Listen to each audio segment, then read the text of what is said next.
noite, pessoal. Vocês estão bem hoje, né? Vocês estão bem? Estou bem também. Ninguém perguntou, mas obrigado, gente. Estou bem. Bom, gente, hoje nós vamos dar continuidade nessa série de pregações no livro de Atos. E hoje eu vou falar sobre um tema muito legal, que eu tenho certeza que todo mundo gosta. Ninguém gosta do tema que está ali? Perseguição? Ninguém curte? Não? Já vi que não, né? Todo mundo no cri-cri. Mas nós vamos tentar falar um pouquinho sobre perseguição. Perseguição que eu tenho certeza que aqui todo mundo já passou na vida, não é? Tenho certeza. Eu, por exemplo, passo constantemente aqui. As pessoas ficam brigando comigo porque eu só venho com camisa de nerd. Ninguém entende o meu lado. Que bênção. Deus abençoe, né? Que você não sofra perseguição. E é assim, até aqui. Mas vamos tentar falar um pouquinho. Abram em Atos, capítulo 4, e vamos ver o que acontece nessa perseguição agora que os apóstolos vão começar a passar.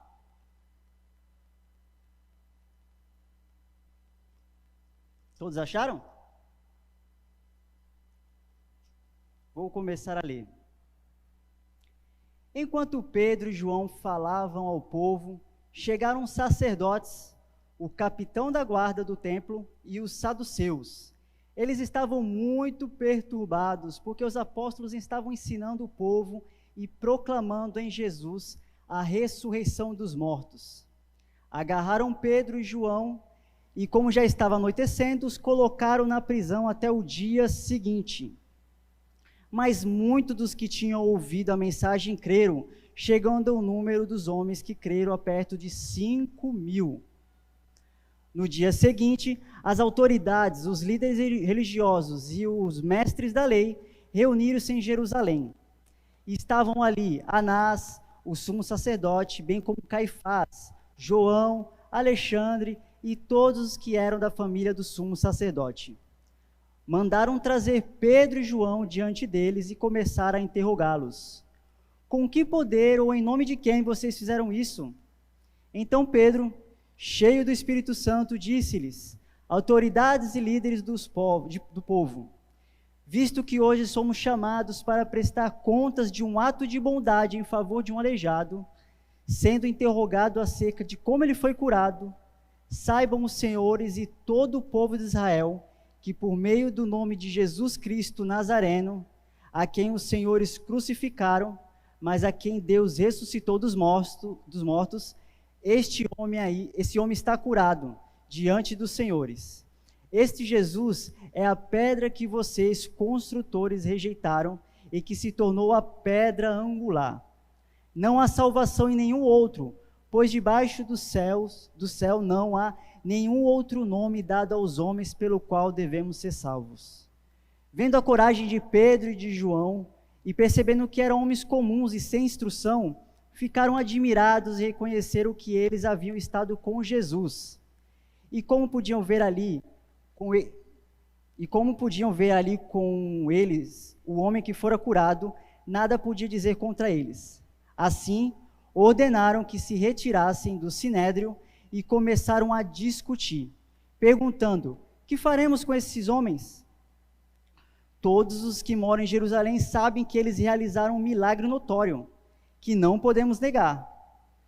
Todavia, para impedir que isso se espalhe ainda mais no meio do povo, precisamos adverti-los de que não falem mais com ninguém sobre este nome.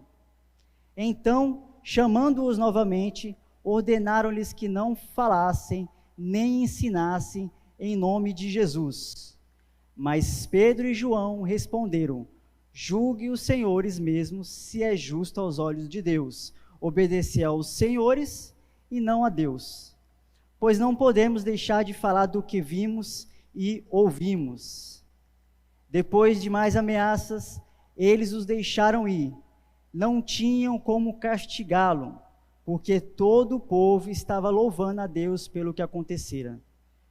Pois o homem que fora curado, milagrosamente, tinha mais de 40 anos de idade. E aqui é um episódio onde a gente vê uma continuação direta do que o pastor Alisson tinha pregado no domingo passado. Não sei se vocês lembram da cura do aleijado e a mensagem que ele deu. Mas para dar um panorama geral, e eu gosto muito disso, se vocês não gostam, peço perdão. Vamos dar uma relembrada. Então a gente viu aqui em Atos, numa vista panorâmica aqui da câmera, gravando Jesus subindo aos céus. Então a gente vê ali em Atos capítulo 1, a ascensão de Jesus Cristo. Ele está falando ali com os apóstolos dele, e aí ele diz que vai vir o Consolador, e aí logo em seguida ele ascende aos céus. Logo depois, na metade ali do capítulo, a gente vai ver a escolha do 12º apóstolo, que é Matias. E esse capítulo se resume nisso, a ascensão de Jesus Cristo aos céus e os apóstolos olhando para ele subindo. Claro que eu tenho câmeras-mans em ótimos lugares, eu gravei bem Jesus de cima subindo já direto para o céu, em vez de baixo, né? Em seguida, capítulo 2, o que acontece no capítulo 2? No capítulo 2, a gente vê aquele episódio ali da festa de Pentecostes, onde os judeus se reúnem e Pedro começa a pregar. E aí a gente vê aquele episódio maravilhoso que o pastor Wesley falou, que o Espírito Santo desce sobre a igreja e aquelas pessoas começam a ouvir o sermão de Pedro nas suas línguas maternas. E aí a gente entra naquela questão de dom de línguas. Alguém aqui tem dom de línguas? Depois da pregação do pastor Wesley? Não? Eu sei que o pastor Alisson tem. Ele passou em grego, é dom de língua, gente.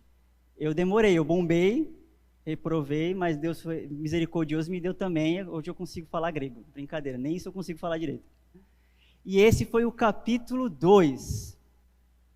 Capítulo 3 mostra Pedro e João ali estão em Jerusalém, eles estão indo para o templo local onde todo o povo judeu se reunia para adorar a Deus. O templo onde a gente vê no Antigo Testamento era aquela simbologia de que Deus era a casa de Deus e ele estava habitando no meio do povo dele.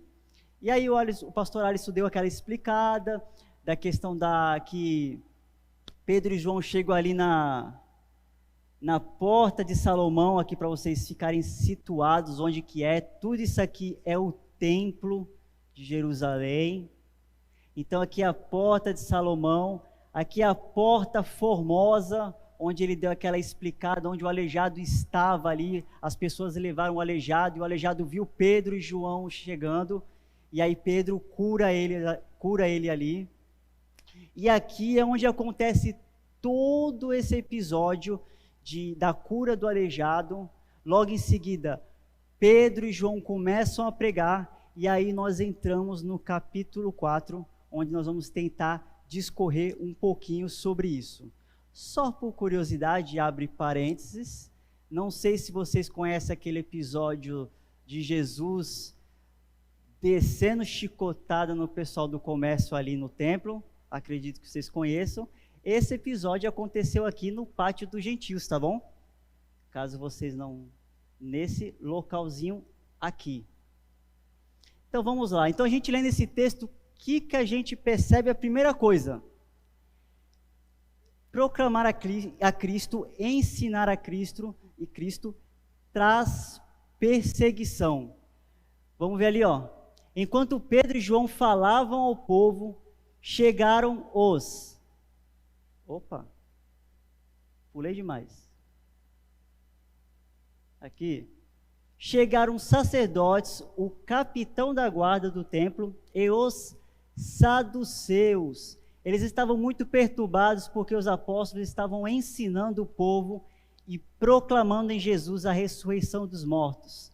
Agarraram Pedro e João e, como já estava anoitecendo, os colocaram na prisão até o dia seguinte. Interessante ver esses três grupos que o texto dá.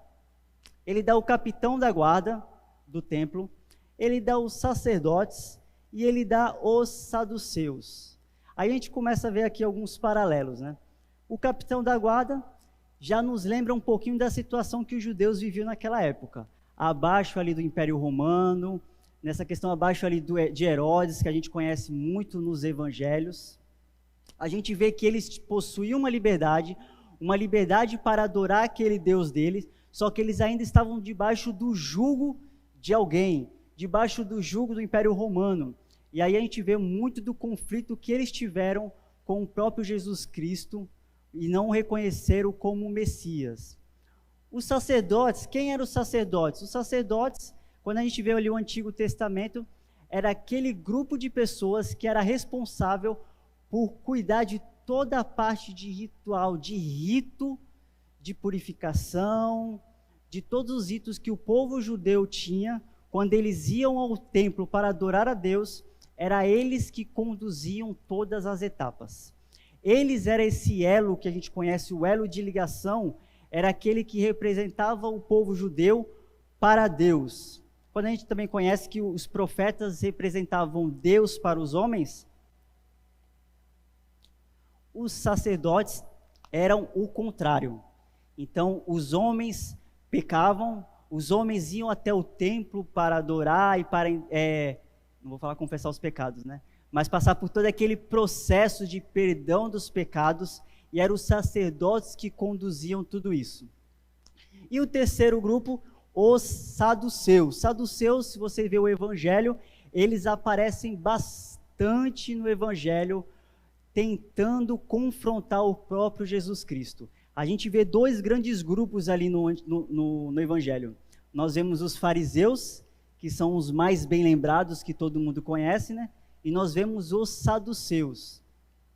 Os fariseus são aqueles mais legalistas, aqueles que davam muito mais valor para aqueles dogmas do que até para a própria palavra.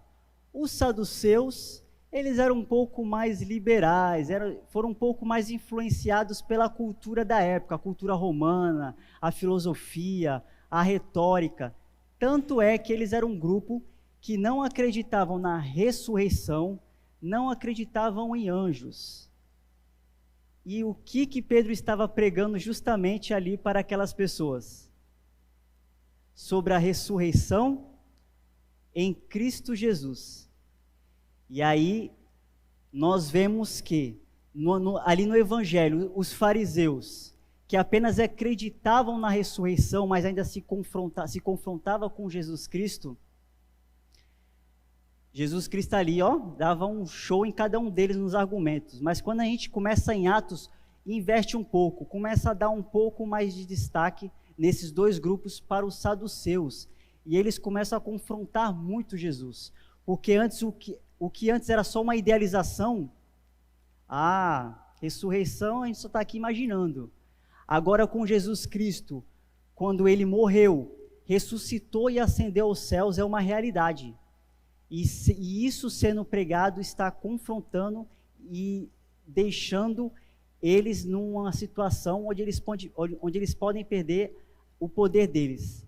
Tanto é porque os saduceus eram aqueles que administravam o templo dos judeus.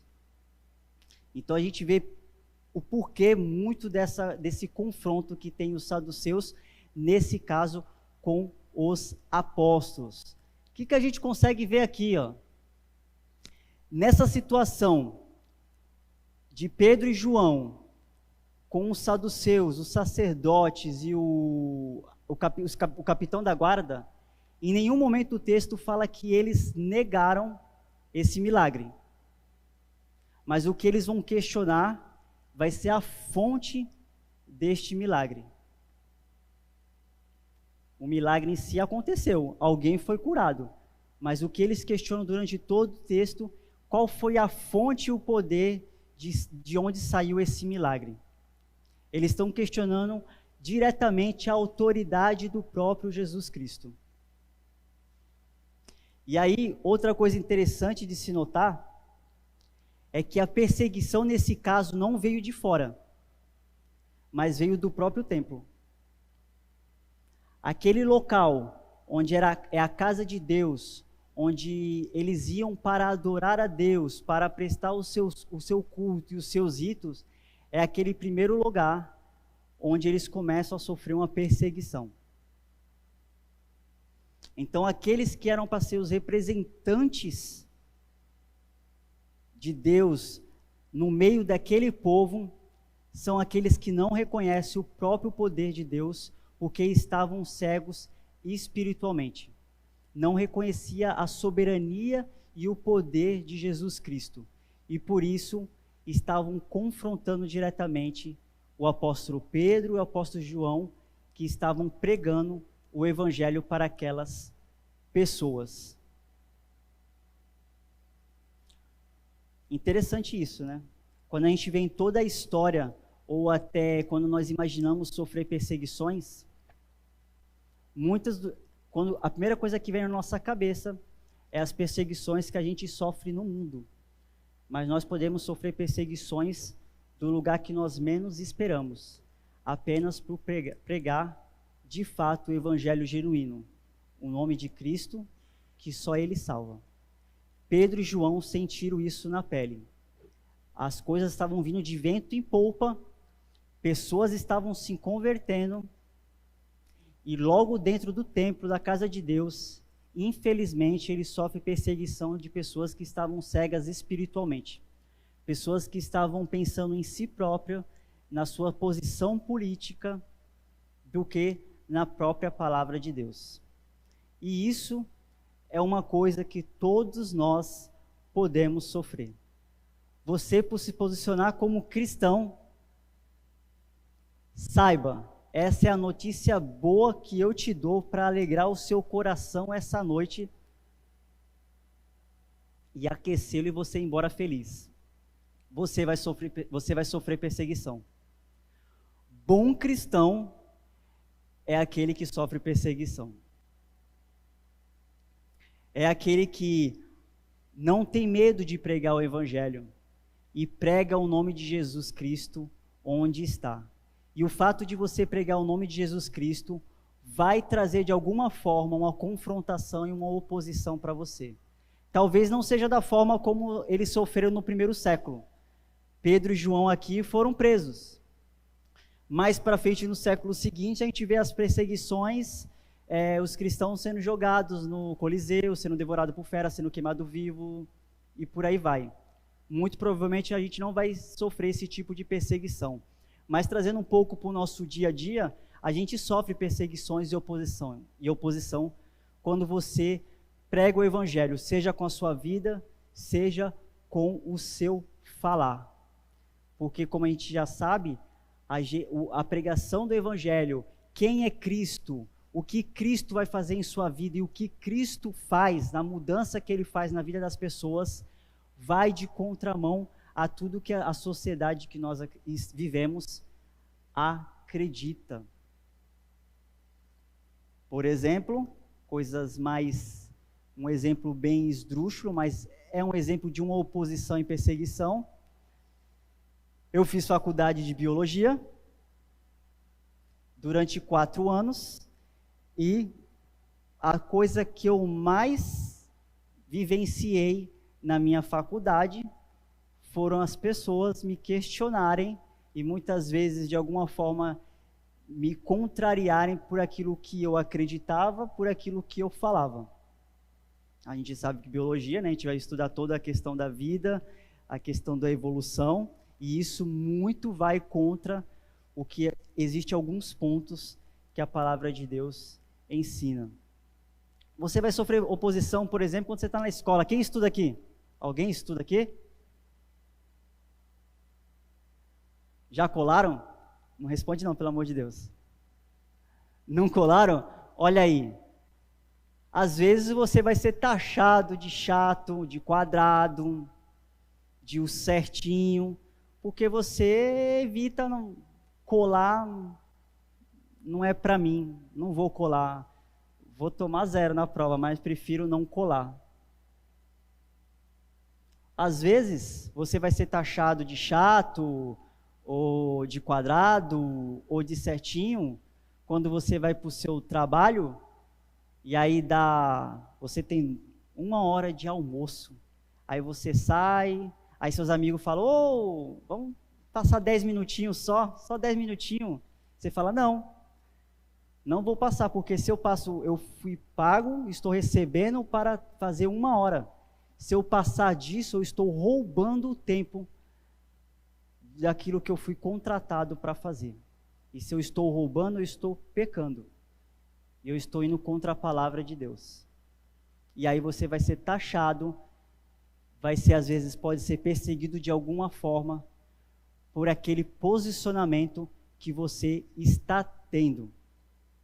Mas interessante que mesmo com essa perseguição que Pedro e João tiveram, que o texto fala que eles foram jogados na cadeia, mesmo assim, isso não mudou nada. Olha lá.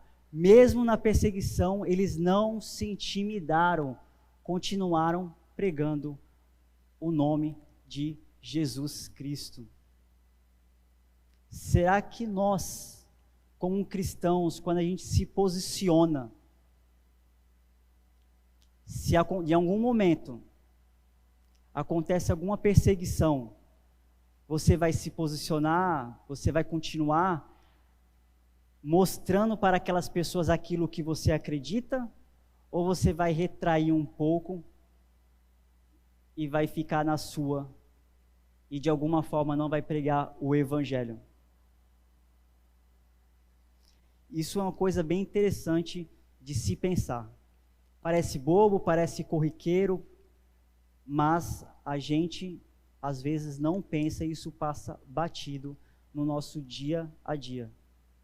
A gente às vezes não prega o evangelho como deveria e pessoas não ouvem falar do evangelho de Deus.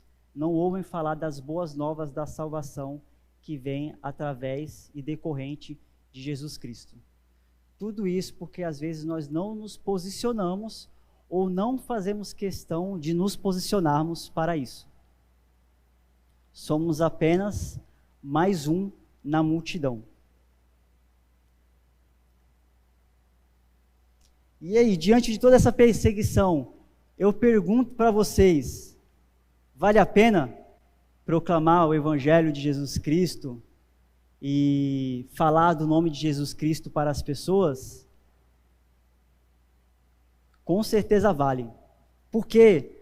Porque o Evangelho de Jesus Cristo traz salvação. E aí no versículo 4 continua, mas muitos do que tinham ouvido a mensagem creram, chegando ao número dos homens que creram a perto de 5.000. Olha que coisa maluca. No Pentecostes, cerca de 3.000 pessoas tinham se convertido. Agora com a pregação, com a segunda mensagem do apóstolo Pedro, cerca de 5.000 pessoas. Estava de vento em popa as pessoas se convertendo. Isso, só por isso, já vale muito a pena. As pessoas conhecerem esse Messias, as pessoas conhecerem esse Salvador. O Evangelho naquele período já estava começando, o terreno estava começando a ser preparado para a expansão do Evangelho. A gente vê ali que no começo de Atos, tudo começa ali em Jerusalém, no templo, as pessoas se convertendo, aqueles 3.000 no período de Pentecostes, daqui a pouco 5.000 no templo de Jerusalém. No decorrer de Atos, a igreja se expande, o evangelho se expande junto, e a mensagem cada vez mais vai sendo propagada para que pessoas possam reconhecer a soberania de Cristo na vida delas. Então, valia a pena pregar o evangelho, ver pessoas crendo em Cristo e serem salvas. Esse era o combustível dos apóstolos. Eu gosto de um texto de Romanos, ali no capítulo 1, quando Paulo fala, ele começa ali a se apresentar para a igreja de Roma, e aí ele fala que se sente devedor daquilo que ele recebeu para dar para as pessoas. ele recebeu a graça da salvação, esse presente maravilhoso.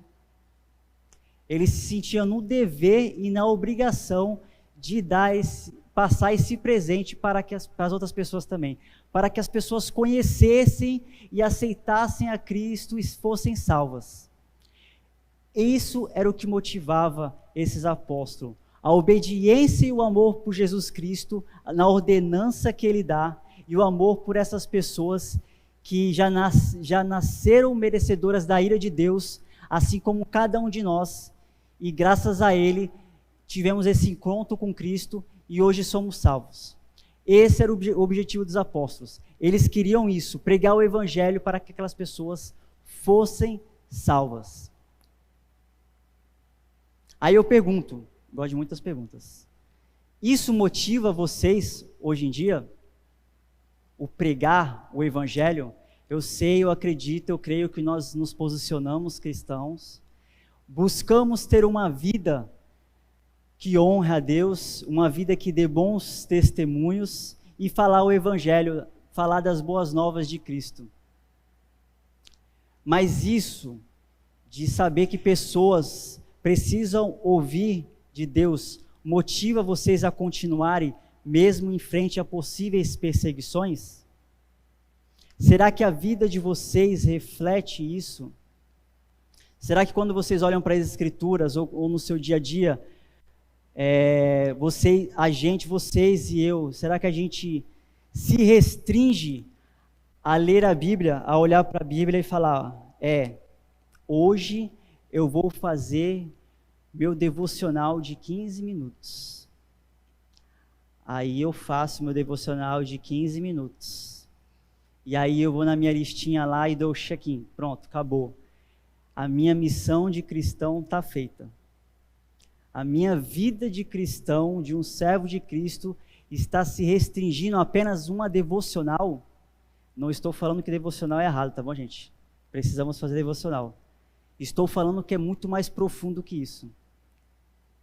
O cristianismo é muito mais profundo do que apenas um simples, você sentar na sua cadeira, você sentar na sua cama, você ler a sua Bíblia, você fechar a sua Bíblia, você fazer a sua oração e você dormir. É muito mais profundo do que isso, é muito mais além do que isso. Pessoas precisam ouvir isso que está nas Escrituras, que está nessa Bíblia que você tem acesso. Será que ao você fazer sua devocional, você sente aquele desejo e aquele amor de falar, uou, eu preciso passar isso para as pessoas que eu acabei de aprender aqui. Eu preciso ensinar de alguma forma sobre o amor de Cristo para as pessoas. Será que é isso que motiva vocês? Será que é isso que me motiva? Será que é isso que nos motiva no nosso dia a dia como cristãos? É isso que motivava, tenho certeza, os apóstolos. Eles que tiveram um contato íntimo com Jesus Cristo, tudo que eles aprenderam, independente do que eles fossem passar e do que eles passaram, eles pregavam o Evangelho. Eles pregavam as boas novas da salvação para as pessoas poderem ter esse contato com Cristo Jesus e poderem serem salvas. Pessoas precisam ter novamente um relacionamento com Cristo. Esse é o objetivo de pregar o Evangelho. Para que aquele relacionamento que nós perdemos lá no Éden, com o pecado entrando, decorrente da desobediência de Adão e Eva, seja restabelecido. Nós somos inimigos de Deus. E foi através da morte de Cristo na cruz que nós podemos ter acesso novamente a um relacionamento amigável com esse Deus a qual nós acreditamos. E é por isso que outras pessoas precisam ouvir desse Evangelho. E é por isso que vocês e eu precisamos nos posicionar e pregar esse Evangelho. Porque esse Evangelho traz salvação e ele precisa ser falado para todas as pessoas. Mas é difícil. Às vezes a perseguição é difícil. A gente às vezes fica meio, dá um medo. E a gente tem muitos personagens bíblicos que acabaram tendo esse medo. Mas quem é que capacita isso? Quem é que nos motiva e nos dá forças para continuar? A gente dá continuidade no texto. Vamos ler o versículo 5. No dia seguinte, as autoridades, os líderes religiosos e os mestres da lei reuniram-se em Jerusalém. E estavam ali Anás, o sumo sacerdote, bem como Caifás, João, Alexandre e todos os que eram da família do sumo sacerdote. Não sei se vocês lembram, esses personagens apareceram lá no Evangelho, lá na crucificação de Jesus Cristo, lá em João, dá para ver eles. Mandaram trazer Pedro e João diante deles e começaram a interrogá-los. Com que poder ou em nome de quem vocês fizeram isso? Então Pedro, cheio do Espírito Santo, disse-lhes: autoridades e líderes do povo, visto que hoje somos chamados para prestar contas de um ato de bondade em favor de um aleijado, sendo interrogados acerca de como ele foi curado, saibam os senhores e todo o povo de Israel que por meio do nome de Jesus Cristo, o Nazareno, a quem os senhores crucificaram, mas a quem Deus ressuscitou dos mortos, este homem está aí curado diante de vocês, diante dos senhores. Este Jesus é a pedra que vocês, construtores, rejeitaram e que se tornou a pedra angular. Olha que coisa legal, que coisa interessante. Então, depois dessa situação, a gente vê que Pedro e João começam a pregar o evangelho, depois ali de curarem o aleijado. Eles sofrem essa perseguição inicial, são jogados na prisão. Depois disso, pessoas se convertem com aquela mensagem que eles deram, e aí os líderes, depois de pensar o que vamos fazer com esses dois cabras, chama eles para conversar. E o que o texto deixa bem claro? Que cheio do Espírito Santo, Pedro responde àqueles homens. Pedro não se intimida com aquela liderança daquele povo. Olha lá, Pedro não ficou intimidado diante das autoridades. Ele continua afirmando aquilo que acreditava e ensinava. Mesmo diante daqueles líderes, do líder todo aquele povo judeu, o sumo sacerdote, o top ali da questão religiosa e do povo, ele não se intimida porque estava cheio do Espírito Santo de Deus. Eles eram submissos à vontade de Jesus Cristo. Olha que coisa legal de se saber. Eles estavam cheios do Espírito. E aí a gente fala, o que é o cheio do Espírito Santo? Todo mundo aqui é cheio do Espírito Santo? Vou esperar um amém. É todo mundo cheio do Espírito Santo? Pedro estava cheio do Espírito Santo. E a gente vê ali no texto, e aí junto com outros textos também, que quando você está cheio do Espírito Santo, de tal forma você está influenciado, dominado por esse Espírito, que as coisas que você vai fazer é para o reino de Deus. São coisas do Espírito Santo te influenciando a fazer.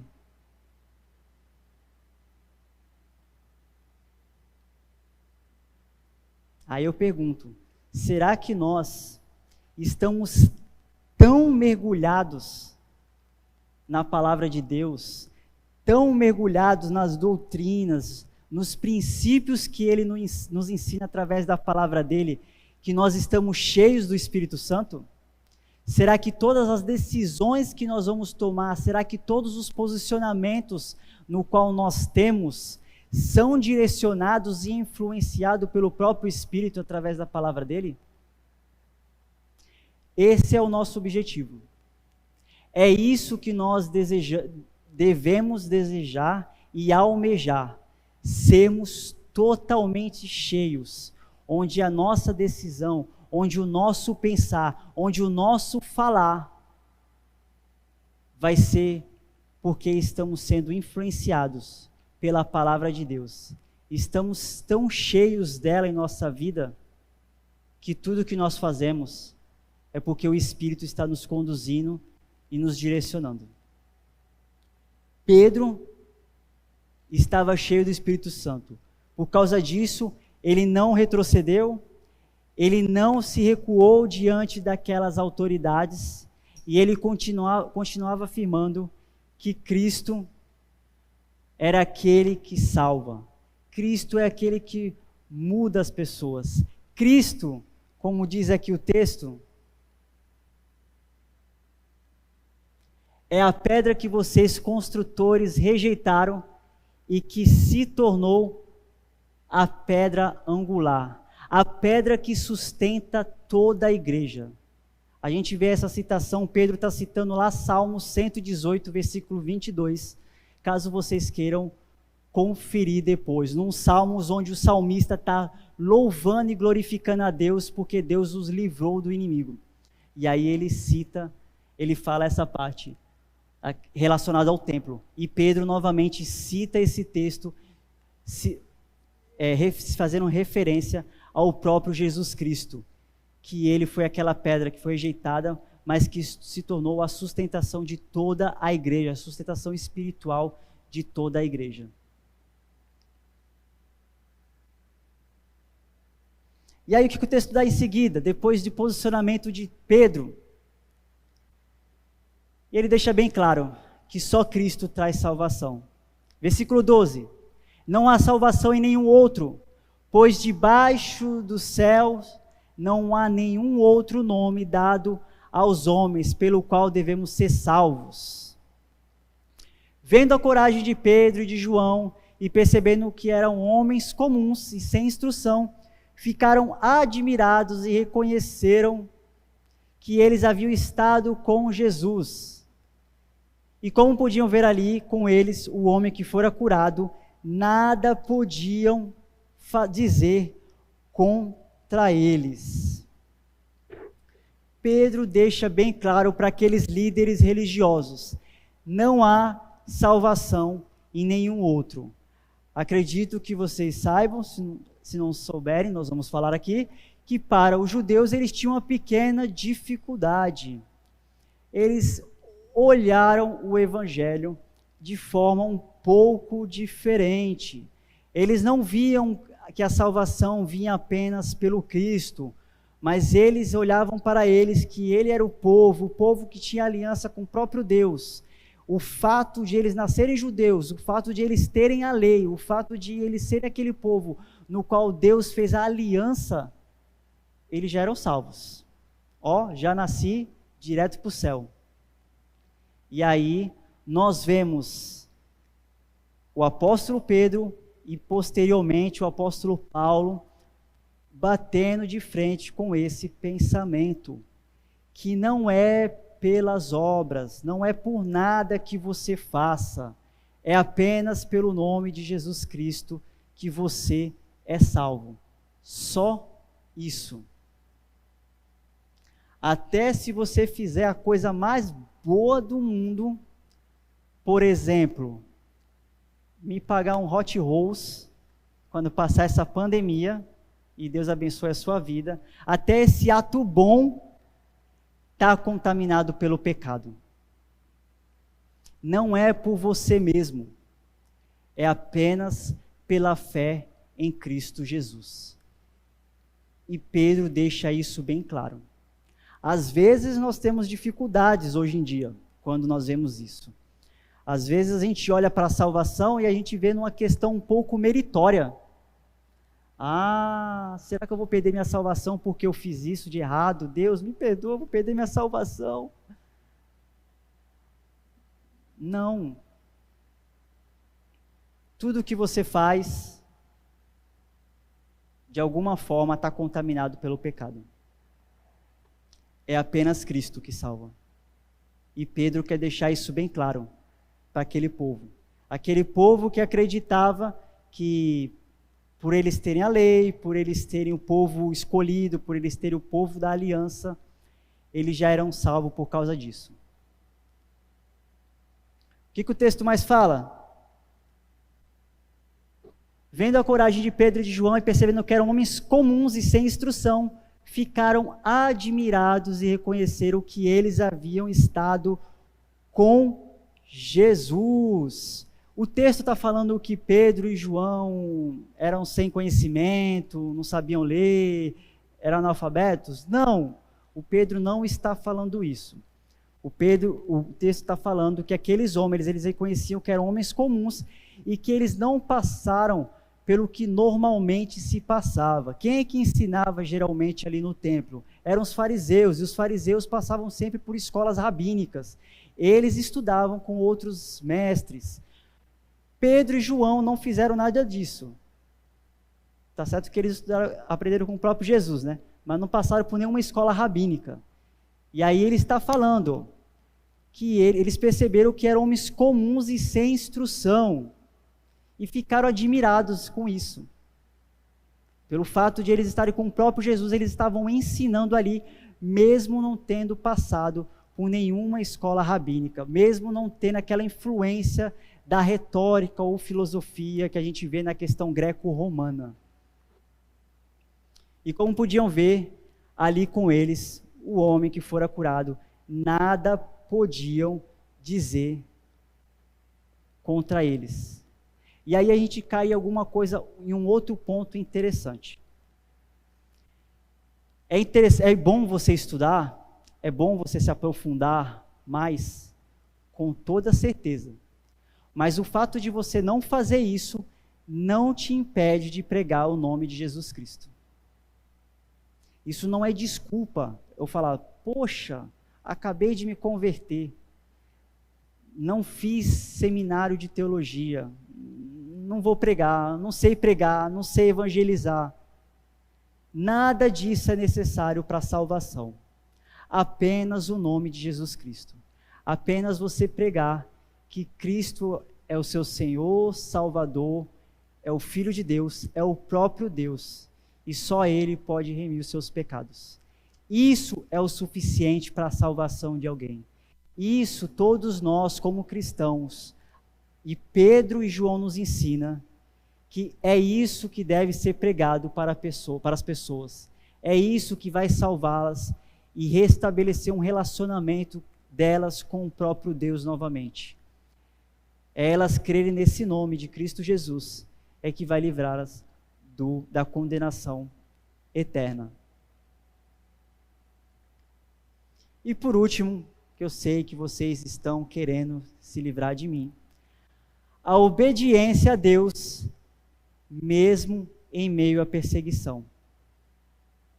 O ser cheio do Espírito Santo, você ter convicção daquilo que você acredita, vai fazer você ser obediente, independente da situação. Verso 15. Assim, ordenaram que se retirasse do sinédrio e começaram a discutir, perguntando: que faremos com esses homens? Todos que moram em Jerusalém sabem que eles realizaram um milagre, notório que não podemos negar. Todavia, para impedir que se espalhe ainda mais no meio do povo, precisamos adverti-los de que não falem com mais ninguém sobre esse nome. Então, chamando-os novamente, ordenaram-lhes que não falassem nem ensinassem em nome de Jesus. O que Pedro e João fez? E Pedro e João responderam: julguem os senhores mesmos se é justo, aos olhos de Deus, obedecer aos senhores e não a Deus, pois não podemos deixar de falar do que vimos e ouvimos. Depois de mais ameaças, eles os deixaram ir. Não tinham como castigá-los, porque todo o povo estava louvando a Deus pelo que acontecera. Pois o homem que fora curado milagrosamente tinha mais de 40 anos de idade. Olha que coisa sensacional. E aqui eu coloquei alguns tópicos. A perseguição pode vir de todos os lados, como nós já vimos lá no começo. até mesmo de onde menos se espera. O fato de você pregar a Cristo confronta muitas formas de pensamentos, e isso pode trazer algum tipo de perseguição, de qualquer lugar. E nós vimos durante todo o Evangelho que muitas das perseguições e problemas que a igreja teve foi dentro dela mesma, infelizmente. Além dos problemas e perseguições externas que eles sofreram. Tenha base, seja convicto naquilo que acredita. Nós, aqueles que nos posicionamos como cristãos, devemos crer e nos posicionar e temos certeza daquilo que nós professamos e acreditamos que é o nome de Jesus Cristo. E que seu relacionamento com Deus, através da sua palavra, é o fator principal. Para você ser cheio do Espírito Santo, você precisa ter um relacionamento com Deus. Você precisa ir muito além do que apenas, como eu disse lá, fazer a sua devocional diária e ficar por isso mesmo. Isso não é relacionamento. Isso não é meditação. Eu já tinha falado algumas vezes, mas quando você vê o Antigo Testamento, a meditação, a palavra meditação em si, ela traz a questão não do pensar como nós estamos acostumados. Eu vou meditar na palavra, vou ficar pensando nela. Aí daqui a pouco vem eita, vai estrear uma série nova. Perdi o pensamento, já era. Vai ter o jogo, vai ter um filme novo. Se eu fizer isso, eu estou na roça. Do jeito que eu gosto de filme, o meditar no Antigo Testamento é o falar. Falar constantemente da palavra de Deus. Falar, falar, falar, até você estar mergulhado na palavra de Deus. Até ela fazer parte de você mesmo. Para você não se desviar nem para a direita, nem para a esquerda. Eu estou citando Josué. Mas é isso, para você ser cheio do Espírito Santo, você precisa meditar, você precisa mergulhar constantemente na palavra de Deus, até que os seus pensamentos, que o seu falar, que as suas decisões sejam direcionadas pelo Espírito Santo de Deus. E é só assim, através desse relacionamento contínuo e profundo, é que você vai conseguir se posicionar, é que você vai conseguir ser obediente e você vai conseguir falar do amor de Deus em qualquer situação que você se encontrar. E como eu já falei, só para dar um resumo, sempre guardem isso, e esse texto nos ensina. Ensinar a Cristo vai trazer perseguição de alguma forma, vai trazer oposição, mas vale a pena, persista, que a sua vida possa falar do amor de Deus para as pessoas, porque é o amor de Deus, é o nome de Jesus Cristo que vai trazer salvação para elas.